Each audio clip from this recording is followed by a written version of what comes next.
Hello everybody, today's Saturday and I'm at the shop again. The pinion seal came in, if I can find it in here, I threw it in here somewhere, but it came in, so I have that. So I'm gonna change the pinion seal today.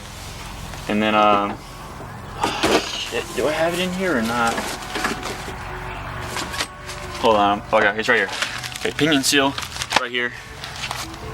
I was kind of worried there for a second. I thought I got the wrong one, but I double checked and I did get the right one. So I'm gonna do this. Is what we're gonna do today. Change the pinion seal. I'll show you guys how to do that, and change diff fluid. So might as well while we're in there, right? So pinion seal, diff fluid, and what else? Yeah, that's it. That's pretty much what we're gonna do today. Yeah, let's get into it. I'll show you guys how to change the pinion seal. Okay, so for mine, my drive shaft, my axle, these are 1/2 inch, and then the ones up by the transfer case are 7/8 or 7/16. So I'm just gonna take these ones off for now. Let this thing hang, and then I'm gonna take the ones off the transfer case, and might as well take off the whole drive shaft and grease it also. So let's take these off first though.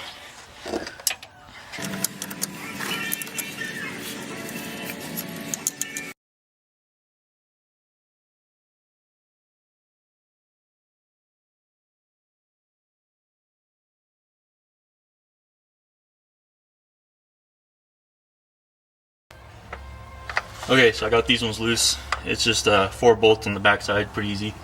But now this thing should come out if I just give it a little wiggle, just like that. And then the front over here, I'm not too sure. I might need to get a pry bar and try to hit those out with the pry bar so I get a pull. Let's see here. Use the wrench. Oh yeah, they'll come out. My old drive shaft from another Jeep didn't have this kind of style of these bands. They just had a bolt on it. I mean, let's get a pry bar. Just mess up this wrench. Okay, I'm back with the pry bar. Let's see here if I get it behind. If we can get behind this thing. I think it should just like just pop out of there, you think?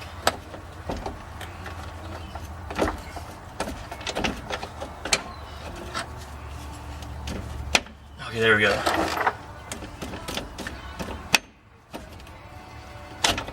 There we go. It's just a little rusted. Hasn't been off in a long time.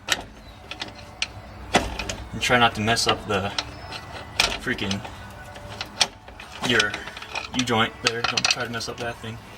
These things are very fragile, as I've learned. Okay. So when you take these off, make sure these caps don't come off, okay? Because when these caps come off, there's needle bearings in there that you lose them, the caps fall off, they fall everywhere. It's a big mess. So let's bring the drive shaft to the table, and then I'll meet you back here with to take the yoke off so I can get to the seal. Okay. Got the gun. Hope we don't get copyrighted for the music, but it's a freaking dog yelling over there, and I don't want to hear that. So I guess the music stopped. Okay. Well, it's 1 1/8 here, so I'm just gonna hit that off real quick, and then the yoke should come out just like that. Okay, so here's the deal. Here's the new seal. Open it up. Check it out. But I think it goes right here. I think the seal goes right here. Or maybe this is the wrong seal, like I said.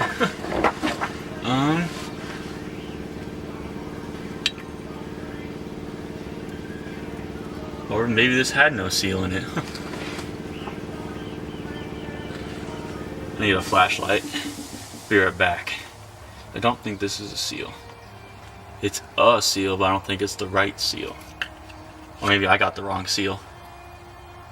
You know, that probably is it. I think this is the wrong seal that I got, because it fits over that, but it does not fit over this. I think I got the wrong seal here. I think I was supposed to get something like this. Dang. Well, I'll be right back. I think I got the wrong seal though. Okay, so here's where I'm at. This is the right seal. Part number all matches up and everything, but this yoke is off something else. It's probably a custom drive shaft. So I'm gonna have to find a seal that fits this yoke or find a different yoke. So that's where I'm at. So what I'm gonna do here is, this one wasn't leaking too bad. I just wanted to change it because I wanted to change it. So what I'm gonna do is throw some RTV around it for now and slip it back in there. And I think it should be alright for now until I find the right solution, because this is the right seal for this yoke. It's just not the right seal for this pinion. So I'm just gonna clean up everything and put some RTV on the seal that I had that was in there already. Luckily it didn't get all messed up. And yeah, I don't even think this was the right seal that was in there to begin with. So, but for now I'm just gonna throw in this seal with some RTV. So that's what I'm gonna do. I'm just gonna clean up everything and throw it back in, go grease up the drive shaft and see what happens. I'm not gonna change oil because I'll probably end up changing the pinion seal again once I find the right stuff, but I'll change oil then when I do that. So for now I'm just gonna clean up everything and throw it back together. But dang, man, the guy before me or someone must have changed the drive shaft out and the yoke for some reason. Dang, okay. Well, easy job, huh? Alright, let's get to it then. Let's just clean up everything, throw some RTV on this.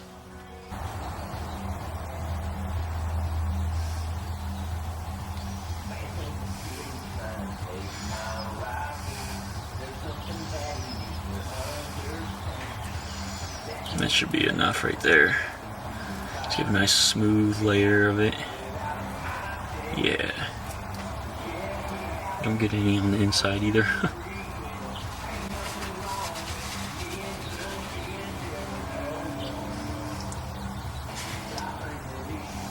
Okay, so it goes in this way. Alright, I'm just gonna pop that in there. See how easy that goes in there though? It's definitely not the right seal. But I'm gonna use it and just tighten it back down. I might even throw some like on here. No, that spins. Okay.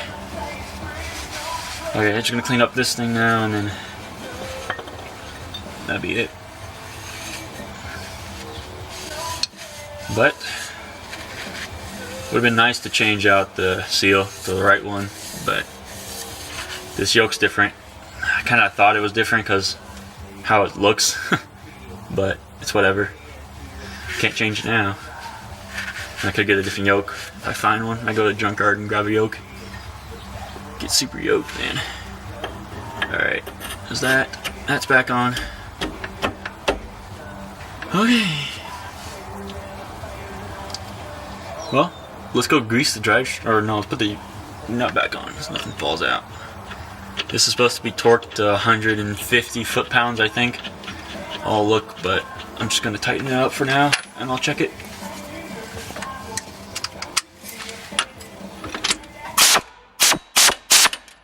I'll check it with the torque wrench. I think that's what it's called.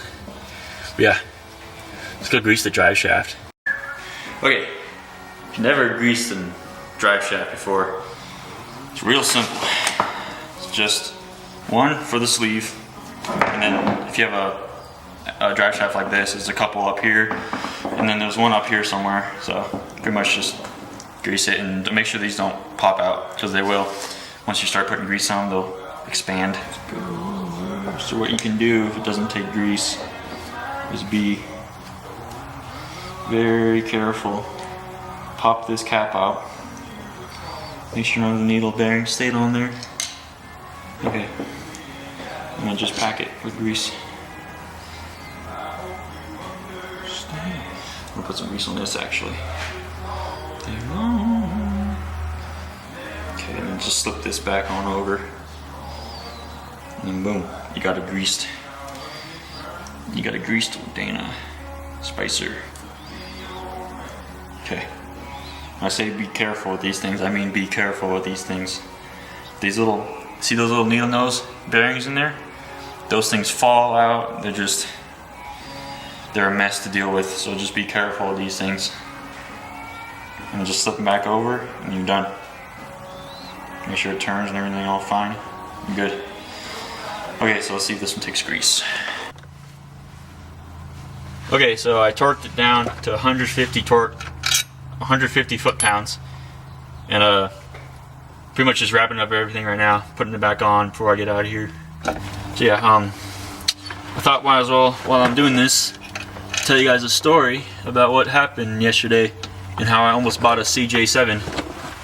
Okay, so yesterday I was just going on Craigslist like usual. I usually go on Craigslist, see if I can find any good Jeep parts or whatnot, and so I just went on Craigslist. Okay, I looked up Jeep CJ, and I was just gonna check out what they had and see if I can maybe get like a grill or something. That'd be pretty cool, or a tailgate, different tailgate.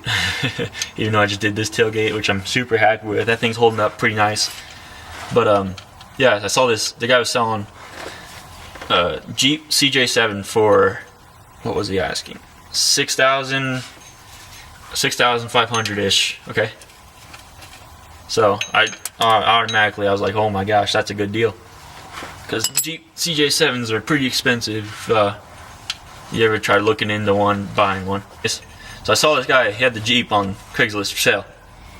So, you know, I called him up. It looked like a good deal, so I wanted to go check it out.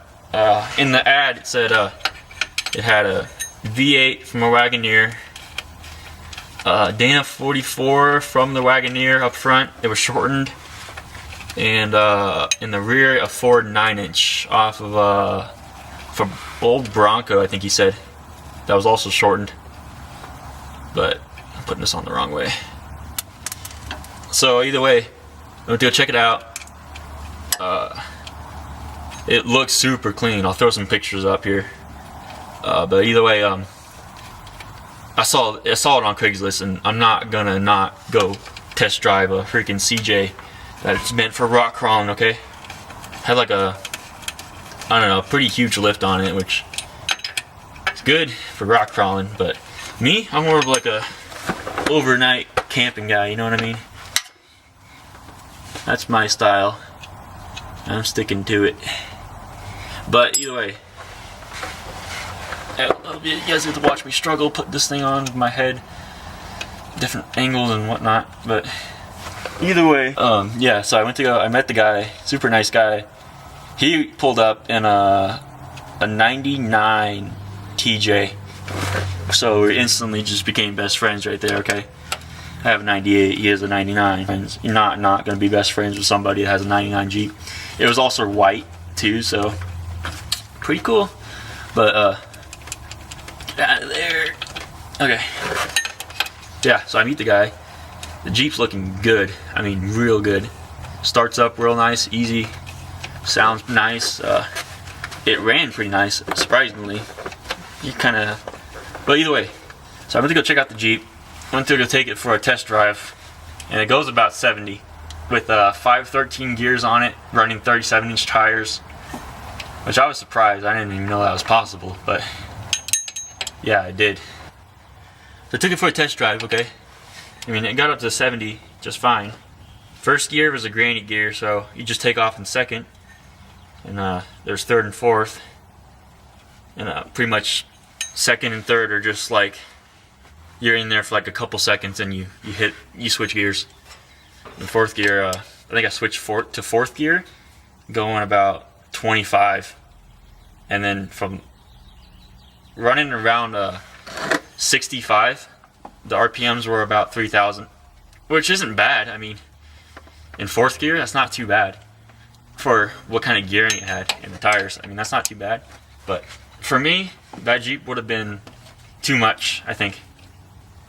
If I was all into rock crawling and whatnot, I would have definitely bought it. It was super nice. The Jeep's super clean. For that year, I mean, I've always wanted a CJ. CJ Jeeps are just so nice. It's kind of the reason I got the TJ, because the grill resembles the CJ grill. But yeah, that's pretty much the story about what was going on yesterday. I almost bought a freaking Jeep CJ. That's crazy. This thing in there? Shit, my bad. Fuck. But tighten the crap out of these things though.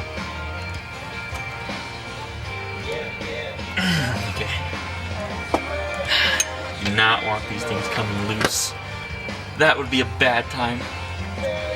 Real bad time.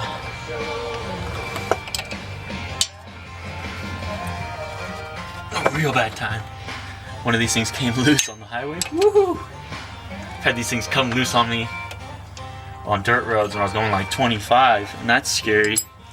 Imagine on the highway, holy crap. Actually freaking messed up my exhaust on the other Jeep because I had it come off on me when it was really my fault. I was trying to jump a cattle guard, but it's messed up my exhaust. I hit it. It came off over here. Oh no, the yoke slipped out because I jumped a cattle guard, and up in the air, I guess I didn't have a slip yoke. Slipped out, which is another reason to have a slip yoke, which is also why I put a slip yoke in there.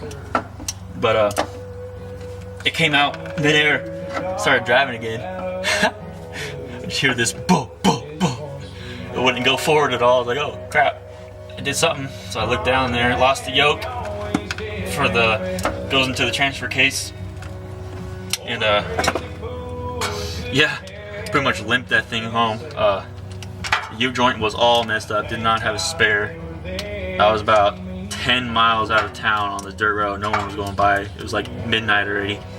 And yeah, I was with a friend, and we pretty much go about, I don't know, 5 feet. Hold on one second. Go about 5 feet, and the U-joint would keep slipping out because I messed it up. I lost the little clips for it, and the caps would keep coming out. And then we go about 5 feet. I was using 4-wheel drive, and luckily my front drive shaft was in there still, but the rear one, it would keep slipping out. And without a slip yoke kit, if you don't have that yoke in there, all that fluid's gonna fly right out if you keep going like that. So I had to keep putting the yoke in there, but every like 5 feet the yoke would slip out again because I freaking messed up the U-joint. So every 5 feet, I said that like 10 times already, but I would get out, get back under, put the cap back on because it would be falling right back down on the floor right there. All those bearings, those needle bearings that I showed you earlier, all those things were gone in there. And yeah, I pretty much limped that thing home. Surprised I even made it home. I decided to get a slip yoke kit forcefully because I needed it. But it's bad times like that that make good stories, huh? So I have a cool story to tell. That was a while ago, actually. Fun times. That YJ was something special.